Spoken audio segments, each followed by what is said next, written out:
In cities around America, thousands of construction companies, restaurants, and other businesses are bracing for a day without immigrants, a combination boycott/strike that highlights the contributions of immigrants to U.S. business and culture. The movement is a response to President Trump's immigration agenda, which includes a pledge to seal the U.S. border with Mexico and a travel ban on citizens of 7 majority Muslim countries, which is now on hold. Some businesses are closing for the day. Others are staying open and pledging to contribute a share of the day's proceeds to nonprofits that aid Latino communities.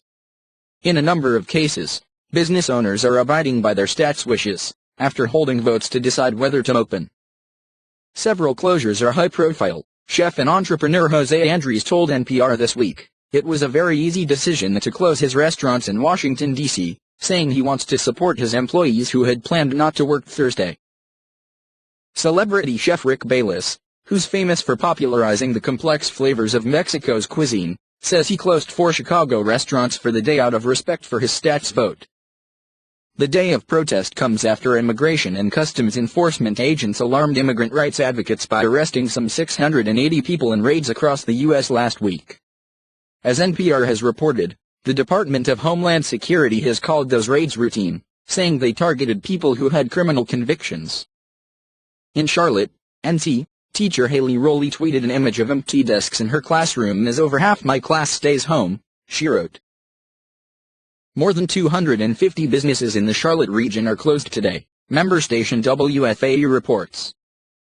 In Kansas City, MO, protesters spilled off of the steps of City Hall and into a plaza, one of many cities where public rallies are being held today. According to member station KCUR's Laura Ziegler, hundreds of people in Kansas City chanted USA. USA, in support of immigrants. In Washington, D.C., at least 2 schools are closed for the day. And Ahmed Irfani, who was born in Iran and grew up in France, says he's closing his bakery, El Caprice. Mostly the people who work here are immigrants. We spoke with them. They thought it's good for solidarity with the others to not work, he tells member station WAMU. Irfani added, "They are hard workers. I am not happy when I see they are not very happy these days, because it is difficult. They work hard, they come here 6 in the morning. It is not very comfortable for us." The Day Without Immigrants comes more than 10 years after another national movement, the Great American Boycott, used a May 1 boycott to protest the Illegal Immigration Control Act of 2005. That legislation, also called H.R. 4437, would have required hundreds of miles of new fencing to be built along the Mexican border, along with toughening the federal stance toward people who are in the country illegally and toward anyone in the U.S. who offers them shelter or aid.